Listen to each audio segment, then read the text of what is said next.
Hi hello అండి, welcome back to my channel magical Dimple giggles. ఎలా ఉన్నారు? అందరూ బాగున్నారా? నేనైతే చాలా బాగున్నాను, మీరు కూడా బాగున్నారని అనుకుంటున్నాను. ఈ రోజు వీడియోలో మెయిన్ వచ్చేసి చిన్నపిల్లలకి హెల్దీ ఫుడ్ అనమాట. అండ్ ఇది చిన్నపిల్లలకి వెయిట్ గెయిన్ అవడానికి కూడా బాగా యూజ్ అవుతుంది. ఇది వచ్చేసి అబోవ్ 6 months వాళ్ళు ఎవరైనా తినచ్చండి, పెద్దవాళ్ళు కూడా ఎవరైనా తినచ్చు అనమాట. వన్ స్మాల్ రిక్వెస్ట్ అండి, మీలో ఎవరైనా నా ఛానల్ ని ఫస్ట్ టైం చూస్తున్నారో అయితే ఇంకెందుకు తొందరగా లైక్ చేయండి, సబ్స్క్రైబ్ చేయండి, అలాగే పక్కనే ఉన్న బెల్ ఐకాన్ ని క్లిక్ చేయండి. వెయిట్ చేయకుండా వీడియోలోకి అయితే వెళ్ళిపోదాము. ఫస్ట్ వచ్చేసి నేను ఇది వచ్చేసి ఇప్పుడు రాగులు, సజ్జలు, జొన్నలతో ప్రిపేర్ చేస్తున్నానండి. అండ్ ఇవి వచ్చేసి 3 సేమ్ క్వాంటిటీలో తీసుకున్నానండి. ఒకటి ఎక్కువ ఒకటి తక్కువ అని లేకుండా 3 సేమ్ క్వాంటిటీలో తీసుకున్నాను. ఇక్కడ నేను చూపించే క్వాంటిటీ వచ్చేసి 250 grams. రాగులు 250 grams, సజ్జలు 250 grams, జొన్నలు కూడా 250 grams. ఈ మూడింటిని ఒక 2-3 times బాగా వాష్ చేసుకోవాలి. వాష్ చేసిన తర్వాత 1 overnight మొత్తం నానబెట్టుకోవాలి. రాగులు, సజ్జలు, జొన్నలకు పిల్లలకి చాలా మంచిదండి. వీటిల్లో carbohydrates, proteins, iron, fibre, calcium, phosphorus అన్ని ఉంటాయి. వీటిని తినడం వల్ల విటమిన్ డి డెఫిషియన్సీ ఉండదు. రాగుల్లో ఫైబర్ ఎక్కువగా ఉండటం వల్ల మలబద్ధకు సమస్య ఉండదు. ఇవి ఫుల్ యాంటీ ఆక్సిడెంట్ గా పనిచేస్తాయి. సజ్జలు కూడా బ్యాడ్ కొలెస్ట్రాల్ ని తగ్గించి గుడ్ కొలెస్ట్రాల్ ని పెంచుతుంది. ఫైబర్ కూడా ఎక్కువ ఉంటుంది. డైజెషన్ ప్రాబ్లం కూడా ఉండదు. ఇవి తినడం వల్ల పిల్లలు బాగా చురుగ్గా, బాగా యాక్టివ్ గా ఉంటారు. ఓవర్ నైట్ నానబెట్టిన తర్వాత నెక్స్ట్ డే మార్నింగ్ ఒక కాటన్ క్లాత్ తీసుకొని దానిలో పోసుకొని ఎండకి ఆరబెట్టుకోవాలి. మొత్తాన్ని కొంచెం కూడా తడిగా లేకుండా బాగా ఎండకి ఆరబెట్టుకోవాలండి. బాగా పొడి పొడిగా వచ్చేయాలి. ఇవి తినడం వల్ల హార్ట్ స్ట్రోక్, బ్రెయిన్ స్ట్రోక్, మధుమేహము, భూపకాయం ఇలాంటి వాటికి దూరంగా ఉంటారు. బోన్స్ కూడా చాలా స్ట్రాంగ్ గా ఉంటాయి. రోగనిరోధక శక్తిని పెంచుతాయి. అవి మాత్రమే కాకుండా కంటి చూపు, మతిమరుపు ఇలాంటివి రాకుండా కూడా జాగ్రత్త పడొచ్చు. ఇప్పుడు నేను వచ్చేసి ఓన్లీ ఇవి మాత్రమే కాకుండా వీటిల్లో కొంచెం డ్రై ఫ్రూట్స్ కూడా యాడ్ చేస్తున్నాను అనమాట.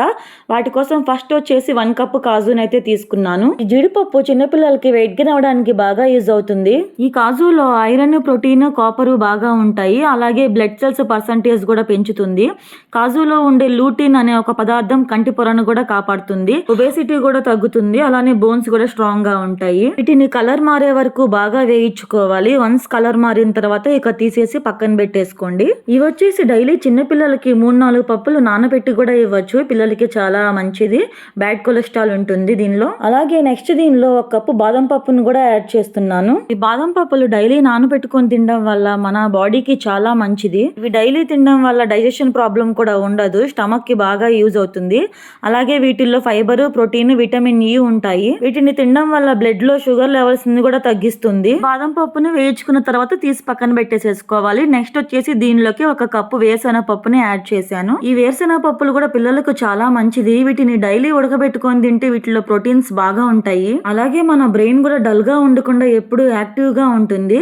నాన్ వెజ్ లో ఉంటే అన్ని ప్రోటీన్స్ దీనిలో ఉంటాయి. ఈ వేరుశెనగ పప్పుల్ని కూడా కలర్ మారే వరకు వేయించుకొని తీసేసి పక్కన పెట్టేసుకోవాలి. ఇక నెక్స్ట్ వచ్చేసి ఆల్రెడీ మనం ముందే ఎండబెట్టి పెట్టుకున్నాం కదా రాగులు, సజ్జలు, జొన్నలు, అవి కూడా వీటిల్లో యాడ్ చేసేసుకోవాలి.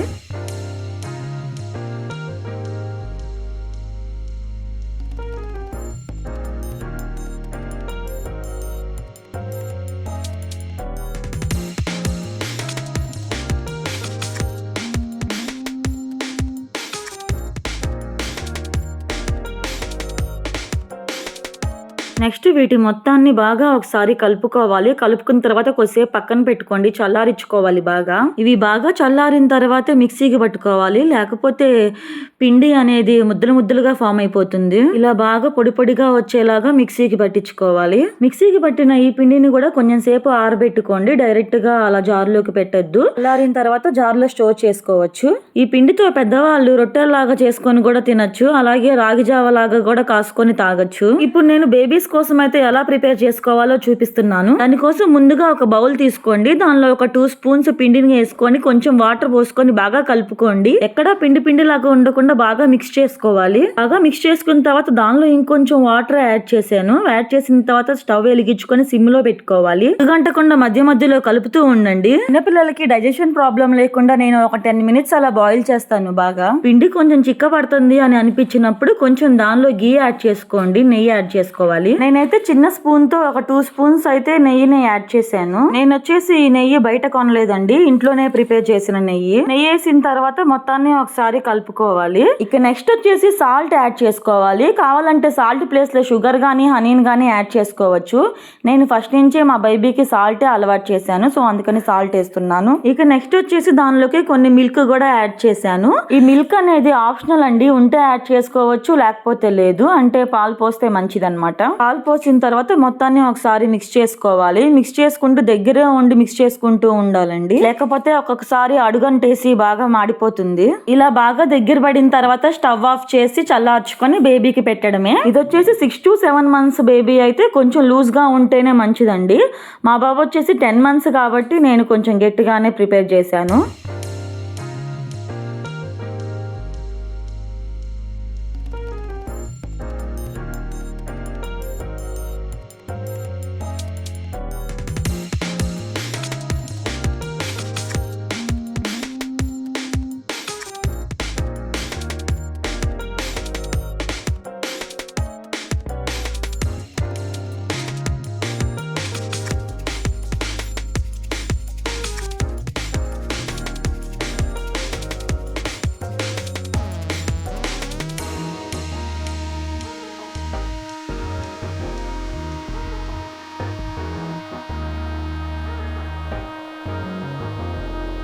ఇదండి, చూసారు కదా నా వీడియో ఎలా అనిపించిందో కామెంట్ సెక్షన్లో కామెంట్ చేయండి. అలాగే మరిన్ని వీడియోస్ కోసం తప్పకుండా నా ఛానల్ని సబ్స్క్రైబ్ చేసుకోండి.